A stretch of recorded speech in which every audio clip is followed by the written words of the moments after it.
So it's Buzzin and Stocks now defending this bomb site here at B. Shots coming out from Buzzin, finding Theory inside a cube. Now Looney in a 1v2 situation right now. 35 on the clock, course 7.5. Defusal sees one across, they're both right next to each other. They both put shots inside of him. He decides to pull the Moors out of all things in this situation of a 1v2 right both in front. There's one down. All they have to do is just pretty much stay alive. There's the shots for MF. And what a reaction over there coming from the supporters of the Aussie team. Boy, that was a big round. I mean, it's coming down to these very tight-knit 1 versus 1 gun battles. It was great play from TK. That 1 versus 2 by Looney could have potentially been pulled off, but Buzzin just manages to shut things down. And I've got to say, it's rare that we see Buzzin going into the slaying category. I'm not taking anything away from him because he does play this objective leader-type role. Yes, indeed, yeah. But he's really stepping this up now when it matters most for Mindfreak. Oh, no, definitely right there, mate. As you're going to see now, once again, the TK team back on that attack. They're going to try this left-hand side, it would seem, once again, as they did that first time around. They're going to perhaps be a bit more aggressive this time. It is round 4, so the next round is when the Avalanche will first make an appearance. Just remember that. As you'll see now, Looney with this nade going here, trying to find a player back there for the pickings, or a tag perhaps as well. You know, that's where it sort of dictates where they want to sort of go from there. And these guys seem to be favouring towards A. There is a player from MF inside of A, watching that defensive side, just to try and get the call out to his teammate. Shots are coming in though, Theory and one of his other teammates, I think may have been Sharp, putting shots in there to find and kill. One player pops on inside though, it's going to be Shocks, pops in, says hello, gets out of there and hightails it away as well, as Denz then shuts down Goonja to 2v2. Shocks and Denz up against Looney and Sharp, bombs in hands of Sharp. Yeah, Sharp looking to make the plan now, just line in that body, concealing him somewhat, and it's just been so interesting to see how both of these teams play the attack differently. TK stuck together around the marketplace, they move slowly as a unit, just trying to powerhouse the way through. 2 versus 2 now, going to switch over to Mindfreak as they need to make the defuse. Yeah, it looked like this though, he's actually inside the bomb site right now, and they looked like they were going to go for that sneaky quick little defuse, but they decided against it. They're just going to try and hunt down one of these players on the back stairs though. He sees one there. Now, almost a fat away there by Sharp. Would have been big for him if he'd gotten that one, but Looney now in a 1v2. Shocks and Denz, bomb down, they're going to try and bait him out here as he goes inside to check the bomb site there. There's the shots in the back, he's pre-firing the other side of things, and nice work to pick up the round. 3-1 right now for this team. These guys are going off. What a sneaky little defuse there by the MF team. Oh yes, very close. I mean, the kill was actually made, but it was just too late. So 3-1 now, the scoreline, and this is great work by Mindfreak. TK though, do not rule them out. Let's just cast our minds back, Bioacid, to what happened in that search and destroy last time these guys met up on Detroit. Mindfreak were 3-0 up, and TK eventually won it 6-3, 6 rounds on the bounce. Yeah, they did. They got 6 rounds in a row, of course. It was that S&D on Detroit you're referring to there. Right now, though, that Avalanche has come in for round number 5. It'll then activate again for round 6. However, from round 7 onwards, it'll be there permanently. So these guys will be welcome to rush A again without having to worry about that coming in, that map element. So just obviously take that in your little mindset, as obviously the players have as well. And they get set for this round up here of round 5. Here we go. I'm on board with Shocks now. Just holding tight. You can see the smoke finally clearing, the mist and the debris completely ruining that marketplace. A dynamic map element just completely changing this street, and see how Mindfreak navigate it. Yeah, Shocks is heading up very wide on snow here. Now it's a very dangerous position considering the sniper rifles we see from TK on their attack or defensive side of things, you know, so you've got to be watching and wary when you're out in the open that much. Fighter now looking to poke a little bit here towards A bomb side. He's got a few players around him though, not too sure if he should or not. As you see now, one player backstairs on the left-hand side. One player to his left as well. He saw him there. Well, if he'll challenge is another question. There it is there. He'll try and go for the kill. Decides against it as he does get hit up red, very much so. One more player coming towards him though. Swings around, can't get the kill on Sharp. Becomes now a 2v3. As it becomes a 1v3. Goonja gets taken down by Buzzin as well. Shocks up against Sharp. Theory and Goonja. Shots in the back of Shocks there. Can't turn on him.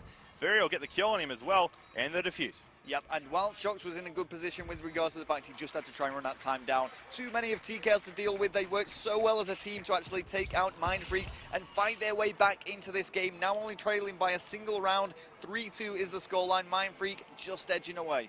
Here comes that map element again. This time it's going to be TK on the offense, so, you know, be aware. I did see one team so far this weekend make the rush for the A site. They made it in there, but the round did not go in their favour, so teams can try it. Whether they try and do it here, though, we'll find out.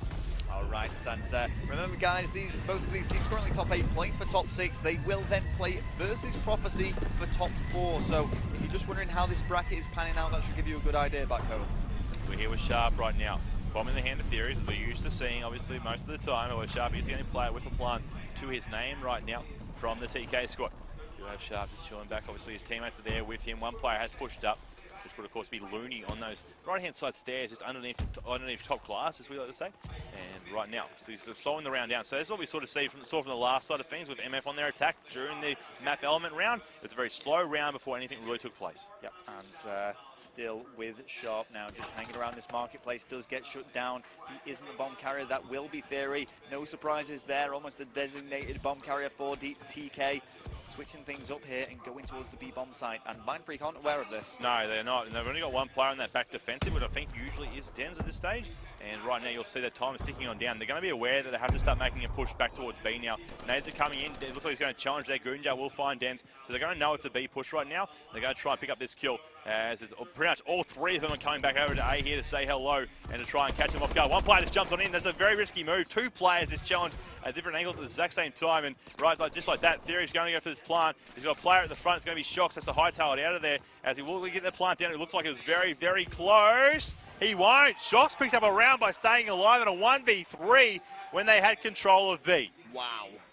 That was at least maybe 0.2 of a second off planning. Yes, that was really, really close. I mean, I was just kind of on the edge of my seat there. I didn't know which way it was going to go, but Mindfreak are going to take it, and that could be such a crucial round for them. 4-2 now, double the lead, 2 rounds away from advancing to that guaranteed top 6 position where they will fight against Prophecy for top 4. However, we discussed this before, Bioacid. TK fought back despite a 3-0 deficit in a previous Search and Destroy to win 6-3. They're a strong Search and Destroy team. You just love to bring that up, don't you? Oh, I'm just rubbing it in your face. As these guys get set for round 7, though, like I said, you saw that map element was there now permanently, and that's how it'll stay for the rest of this DLC map of Drift. Of course, part of that first DLC package that came out. The second one, bit of a teaser tomorrow if you want to stick around and watch the stream. But right now we are here with Dan's, looking out towards that B-bomb site. You see one player inside there. Fighter gets a kill there on Theories to start the round off. One more player at the back here. Can't get a quick scope, but Buzzin's there to clean up one on Guja to trade there. Now it becomes a 3v2. Buzzin with the bomb in hand. Dan's over here at the B-bomb site. He's thinking, what should we do, guys? So we get that bomb down, so we call for the A push. Shots are going off there. Looney will find, looks like Shocks there. Now it becomes a 2v2 here, Ralph. Yeah, and Sharp left all on his own now, up against both Buzzin and Dens. This should be a round towards Mindfreak, but don't rule Sharp out of it. 4-4 is his kills and deaths. If he can pick up this bomb planter, then he's got a really good chance. He doesn't. Yes, he does know he's planning. Great play. 15 seconds left on the clock. This really does now favour Sharp. Oh, he knows that he's upstairs. He's going to challenge for it here. Sharp trying to come out, but can't. 5-2 now for the Plantronics Mindfreak team. And honestly, I'm blown away by the crowd's noise. You can see how big that crowd is. It's tiny. Yes.